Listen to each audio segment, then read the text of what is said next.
भक्तों, स्वयं भगवान श्री कृष्ण ने बताया है कि कौन से वृक्ष घर में लगाना शुभ होता है, जिन्हें घर में लगाने से अकाल मृत्यु भी नहीं होती और परिवार में सुख समृद्धि बनी रहती है और घर में माता लक्ष्मी का वास होता है। भक्तों, आपको बता दें कि जो अमीर लोग होते हैं इन्हीं पौधों को अपने घर में लगाते हैं, तो आप भी इन पौधों को अपने घर में जरूर लगाएं। भक्तों, यह बहुत ही पुरानी और अद्भुत घटना है। एक बार माता रुक्मिणी जी ने बड़ी ही विनम्रता से श्री कृष्ण से प्रश्न किया, हे नाथ, कृपया यह बताइए कि मनुष्य को अपने घर के आंगन या द्वार के सामने कौन कौन से वृक्ष अवश्य लगाने चाहिए। ऐसे कौन से पवित्र वृक्ष हैं जिनके रोपण से घर से दरिद्रता दूर हो जाए, शत्रुओं का भय मिट जाए और भूत प्रेत रोग तथा पिशाच जैसी बाधाएं पास तक न भटकें। भगवान श्री कृष्ण मंद मुस्कान के साथ माता रुक्मिणी को देखते हुए बोले, हे देवी, आज तुमने मानव जाति के कल्याण के लिए बड़ा ही महत्वपूर्ण प्रश्न किया है। वृक्ष तो स्वयं में देवता के समान पूजनीय हैं। उनका जीवन में योगदान कितना अद्भुत है, यह शब्दों में कहना कठिन है। देखो, वृक्ष केवल छाया ही नहीं देते, वे वातावरण को शुद्ध करते हैं। उनके होने से घर में सकारात्मक ऊर्जा का संचार होता है, मनुष्य का मन प्रसन्न रहता है और घर आंगन में सुख समृद्धि का वास होता है। सच तो यह है कि जब किसी भवन के पास उचित वृक्ष लगे हों तो वह स्थान देवताओं के निवास के समान पवित्र हो जाता है। भगवान आगे कहने लगे, हे रुक्मिणी, घर के सामने सही वृक्ष लगाने से न केवल घर की शोभा बढ़ती है, बल्कि वह स्थान वास्तु दोषों से भी मुक्त हो जाता है। ऐसे वृक्ष घर की रक्षा देवताओं की तरह करते हैं और नकारात्मक शक्तियों को दूर भगा देते हैं। लेकिन यदि अज्ञानवश कोई मनुष्य ऐसे पौधे घर के समीप लगा दे जो अशुभ माने जाते हैं, तो वे घर में क्लेश, रोग और दरिद्रता तक ला सकते हैं। इसलिए यह जानना बहुत आवश्यक है कि कौन से वृक्ष शुभ हैं और कौन से नहीं। इतना कहकर भगवान श्री कृष्ण ने माता रुक्मिणी को एक प्राचीन कथा सुनाने का संकल्प किया और बोले, हे देवी, तुम ध्यान से सुनो। यह कथा केवल वृक्षों के महत्व को ही नहीं बताती, बल्कि यह भी सिखाती है कि कौन से पौधे मनुष्य के जीवन में सुख समृद्धि लाते हैं और कौन से उसके दुर्भाग्य का कारण बनते हैं। जो भी मनुष्य इस कथा को श्रवण या स्मरण करता है, उसके जीवन के पाप तुरंत नष्ट हो जाते हैं और उसे परम शांति की प्राप्ति होती है। भक्तों, इस प्रकार भगवान श्री कृष्ण स्वयं वृक्षों की महिमा का गान करते हैं और मनुष्य को यह बताते हैं कि प्रकृति केवल हरी भरी छाया ही नहीं देती, बल्कि वह हमारे भाग्य, हमारे सुख और हमारे जीवन की रक्षा भी करती है। भक्तों, आगे बढ़ने से पहले अगर आप भी चाहते हैं कि माता लक्ष्मी का आशीर्वाद आपके ऊपर सदैव बना रहे, तो इस वीडियो को लाइक करके अपने चैनल को सब्सक्राइब करें और कमेंट बॉक्स में जय लक्ष्मी माता लिखकर अपनी हाजिरी अवश्य लगाएं। तब देवी रुक्मिणी कहती हैं, हे प्रभु, मैं इस कथा को अवश्य ध्यान से पूरा सुनूंगी, कृपया मुझे आप कथा सुनाइए। तब भगवान श्री कृष्ण कहते हैं, देवी, पूर्व काल की बात है। मध्य देश में एक अत्यंत शोभायमान नगरी थी। उस नगरी में गोपाल नाम का वैश्य अपनी पत्नी सुमित्रा के साथ निवास करता था। गोपाल भगवान विष्णु का भक्त था और वह नित्य भगवान विष्णु की पूजा करता था। गोपाल की पत्नी सुमित्रा भी गृह कार्य में दक्ष थी। घर में धन धान्य की कोई कमी नहीं थी। भगवान की कृपा से उसके पास सब कुछ था। इस प्रकार से अनेक दिन बीतने के पश्चात सुमित्रा ने अपने आंगन में कुछ वृक्षों का रोपण किया और नित्य उन वृक्षों को जल चढ़ाकर उनकी सेवा करने लगी। सुमित्रा को वृक्षारोपण का ज्ञान नहीं था। उसे जो वृक्ष प्रिय लगे उन्हीं का रोपण उसने किया, जिनमें अशुभ वृक्ष भी शामिल थे, जिस कारण से उस वैश्य गोपाल को व्यापार में भारी घाटा होने लगा। उसके घर में रोज कलह होने लगी, पति पत्नी में बार बार वाद विवाद होने लगे, उनके जीवन में अनेक कठिनाइयां आने लगीं और धीरे धीरे गोपाल का सारा व्यापार डूब गया और उसका सारा धन भी नष्ट हो गया। अब गोपाल के पास अनाज खरीदने के लिए भी पैसे नहीं थे। वे भूखे ही रहने लगे, जिससे क्रोधित होकर उसकी पत्नी भी गुस्सा करने लगी। वह अपने पति को कोई काम करने के लिए कहती। फिर गोपाल काम मांगने के लिए गांव में घूमने लगा, लेकिन उसे कहीं पर भी काम नहीं मिलता था। उसने आकर अपनी पत्नी से कहा, हे भद्रे, मुझे तो कोई भी काम नहीं दे रहा है, अब मैं कहां पर काम खोजने जाऊं। दोनों ही पूरी तरह से उदास हो गए थे। दोनों के पास कोई उद्योग करने के लिए कुछ नहीं था। गोपाल ने अपनी पत्नी के सारे गहने भी बेच डाले और जो कुछ भी धन मिला उसी से पेट भर लिया। इस प्रकार अशुभ वृक्ष लगाने के कारण दोनों के ही जीवन में घोर दरिद्रता और संकट आने लगा, किंतु वे दोनों ही बात को नहीं जानते थे। भगवान विष्णु और देवी लक्ष्मी बैकुंठ लोक से से अपने भक्तों की इस दुर्दशा को देख रहे थे, तब देवी लक्ष्मी ने भगवान विष्णु से कहा, हे प्रभु, क्या आप अपने भक्तों की सहायता नहीं करेंगे? गोपाल आपका बड़ा भक्त है, वह नित्य आपकी पूजा आराधना करता है। तब भगवान विष्णु कहते हैं, हे देवी, मैं अवश्य ही गोपाल की सहायता करूंगा, किंतु उससे पहले मुझे उसकी परीक्षा लेनी होगी। इसीलिए मैं स्वयं उसके घर पर जाकर उसकी परीक्षा लेता हूँ। भगवान विष्णु एक साधु का वेश धारण करते हैं और पृथ्वी लोक पर प्रकट होते हैं। साधु रूपी भगवान विष्णु गोपाल के द्वार पर जाते हैं और याचना करने लगते हैं। तब द्वार पर आए हुए साधु को देखकर गोपाल उन्हें प्रणाम करता है और कहता है, हे साधु महाराज, पधारिए, इस गरीब के घर में आपका स्वागत है।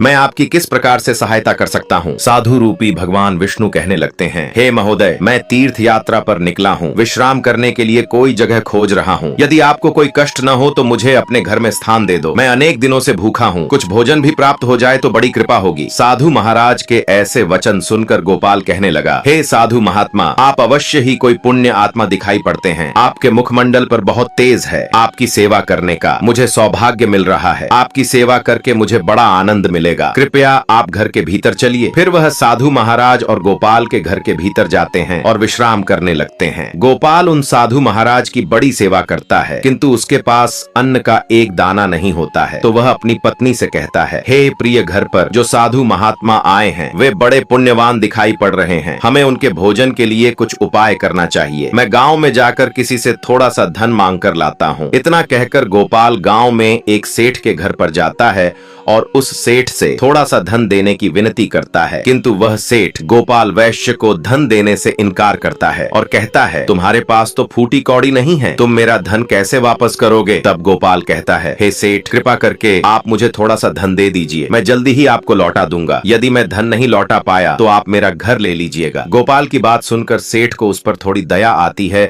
और वह उसे धन देते हुए कहता है, हे वैश्य, यदि तुमने धन नहीं लौटाया तो तुम स्वयं ही मुझे अपना घर सौंप देना। तब गोपाल कहता है, हे सेठ, मैं वचन देता हूँ कि यदि मैंने धन नहीं लौटाया तो मैं आपको मेरा घर सौंप दूंगा। गोपाल सेठ से धन लेकर बाजार से दूध, चावल, सब्जी, शक्कर आदि खरीद लेता है और लौटकर अपने घर आ जाता है। फिर वह अपनी पत्नी से कहता है, हे प्रिय, तुम उन साधु महात्मा के लिए भोजन बनाओ। फिर गोपाल की पत्नी सुमित्रा भोजन बनाती है और उन साधु महात्मा को भोजन परोस देती है। इस प्रकार गोपाल की भक्ति और निष्ठा को देखकर वे साधु महाराज बहुत प्रसन्न हो जाते हैं। भोजन हो जाने के पश्चात वे जाते जाते गोपाल से कहते हैं, वैश्य, मैं तुम्हारी भक्ति और आदर सम्मान से अत्यंत प्रसन्न हूँ। तुम्हारी जो भी कामना है मुझे बताओ, मैं अवश्य पूरी करूंगा। तब गोपाल कहता है, हे महात्मा, आपका आशीर्वाद ही हमारे लिए सब कुछ है, किंतु मैं आपसे यह जानना चाहता हूँ कि किस पाप के कारण मुझे दरिद्रता का दुख भोगना पड़ रहा है। हमने तो भगवान विष्णु की भक्ति की है, फिर हमारे जीवन में दरिद्रता क्यों आई है? इसका क्या कारण है और इस दरिद्रता को दूर करने के लिए मुझे क्या उपाय करना चाहिए? तब वह साधु महात्मा कहते हैं, वैश्य, जब मैं तुम्हारे द्वार पर आया था तभी मुझे यह आभास हो गया था कि तुम्हारे जीवन में घोर दरिद्रता और संकट आए हुए हैं, क्योंकि तुम्हारे भवन के सामने जो वृक्ष है वही तुम्हारी दरिद्रता का कारण है। इसीलिए तुम इन वृक्षों को हटाकर उनके स्थान पर शुभ पौधों का रोपण करो। तुम्हारी पत्नी ने तुम्हारे भवन के सामने जिन वृक्षों का रोपण किया है वे अशुभ वृक्ष हैं, उन्हीं के कारण तुम्हारी ऐसी दुर्दशा हुई है।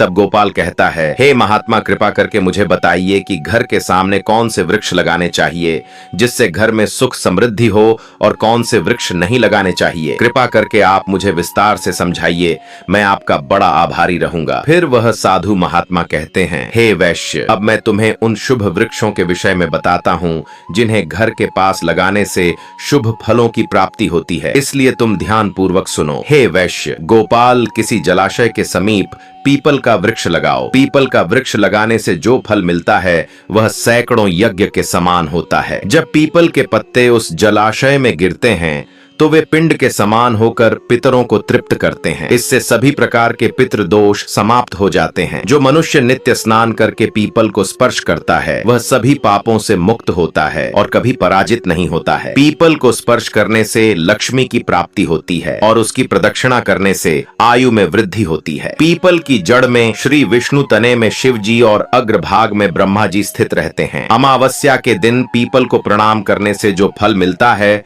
वह 1000 गाय गायों के दान के बराबर होता है। इस संसार में पीपल के समान कोई वृक्ष नहीं है। साक्षात श्री हरि इस वृक्ष के रूप में पृथ्वी पर विराजमान हैं। पीपल के वृक्ष को चोट पहुंचाना अथवा उसकी टहनी तोड़ना महापाप माना गया है। ऐसा मनुष्य नरक में रहता है और जो पीपल को जड़ से काटता है उसका कभी नरक से उद्धार नहीं होता है। वैश्य, अब मैं तुम्हें दूसरे वृक्ष के बारे में बताता हूँ। आंवले का फल समस्त लोकों में प्रसिद्ध और परम पवित्र है। आंवले को लगाने से स्त्री और पुरुष जन्म मृत्यु के बंधन से मुक्त हो जाते हैं। यह पवित्र फल भगवान विष्णु को अत्यंत प्रसन्न करने वाला एवं शुभ माना गया है। इसे खाने से सभी पापों से मुक्ति मिलती है। आंवला खाने से आयु बढ़ती है। उसका जल पीने से रोगों का नाश होता है और आंवले को जल में मिलाकर स्नान करने से दरिद्रता दूर हो जाती है तथा सभी प्रकार के ऐश्वर्य प्राप्त होते हैं। जिस घर में आंवला सदा मौजूद रहता है उस घर में कभी भूत प्रेत और राक्षस नहीं आते हैं। एकादशी के दिन आंवले की पूजा करने से संसार के सभी तीर्थों से बढ़कर फल प्राप्त होता है। जिस व्यक्ति के घर के सामने आंवले का वृक्ष होता है वहाँ साक्षात लक्ष्मी नारायण निवास करते हैं। तीसरा है अशोक का वृक्ष। अशोक के वृक्ष में अप्सराओं का निवास होता है। यह वृक्ष शोक का नाश करने वाला तथा निराशा को समाप्त करने वाला होता है। इस वृक्ष को घर के पास लगाने से घर में सुख शांति बनी रहती है। अशोक का वृक्ष शीतलता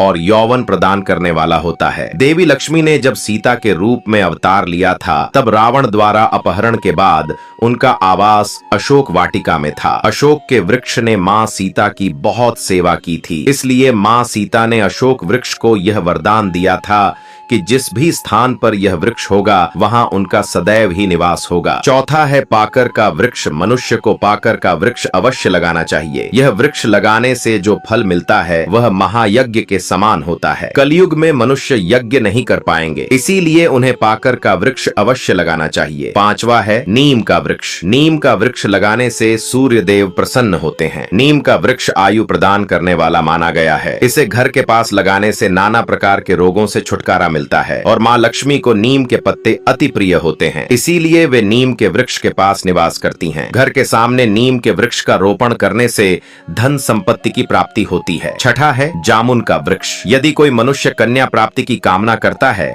तो उसे जामुन का वृक्ष अवश्य लगाना चाहिए। जिस मनुष्य के घर के सामने जामुन का वृक्ष होता है उसके घर में कन्या का जन्म होता है जो कुल का गौरव बढ़ाती है। सातवां है बेल का वृक्ष। बेल के वृक्ष में भगवान शिव और गुलाब में देवी पार्वती का निवास है, इसीलिए अगर बेल के वृक्ष के पास गुलाब का पौधा लगाया जाए तो शिव पार्वती का आशीर्वाद प्राप्त होता है। उस घर में कभी दुख और दरिद्रता नहीं आती है। उस घर में कभी अकाल मृत्यु नहीं होती है और कोई स्त्री विधवा नहीं बनती है। आठवां है नारियल का पेड़।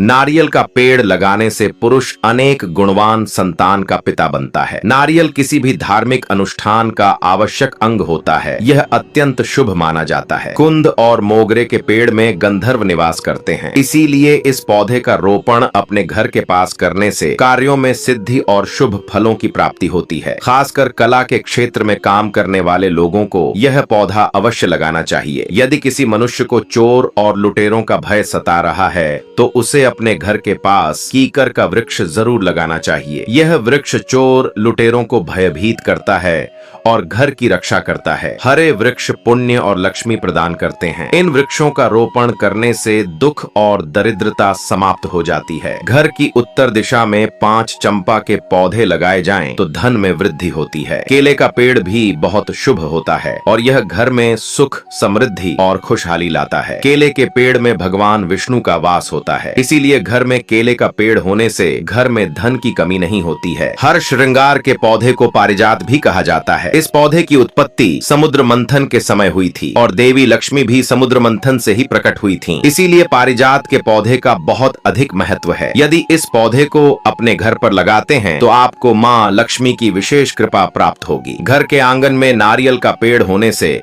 उस घर में हमेशा शुभता बनी रहती है और उस घर के सदस्यों का समाज में बहुत मान सम्मान होता है। सुंदर पत्नी की कामना करने वाले मनुष्य को अनार का वृक्ष लगाना चाहिए। जो मनुष्य सुंदर सुशील और सौभाग्यशाली पत्नी की कामना करता है उसे अपने घर के आंगन में या पास में अनार का वृक्ष अवश्य लगाना चाहिए। अनार का वृक्ष न केवल स्वास्थ्यवर्धक फल प्रदान करता है बल्कि इसे शुभता और सौंदर्य का प्रतीक माना गया है। अनार का वृक्ष अपने लाल फूलों और फलों के कारण सकारात्मक ऊर्जा का संचार करता है। इस वृक्ष को देवी लक्ष्मी का प्रतीक भी माना गया है और इसकी उपस्थिति घर में धन, समृद्धि और पारिवारिक सौहार्द को बढ़ाती है। अनार के फल का सेवन करने से शरीर स्वस्थ और कांतिमय होता है। पलाश का पेड़ ब्रह्मतेज का प्रतीक है, इसीलिए इसका रोपण अवश्य करना चाहिए। पलाश को धर्म का वृक्ष कहा जाता है। इसे भगवान ब्रह्मा और अग्नि का प्रतीक माना गया है। इसके लाल फूल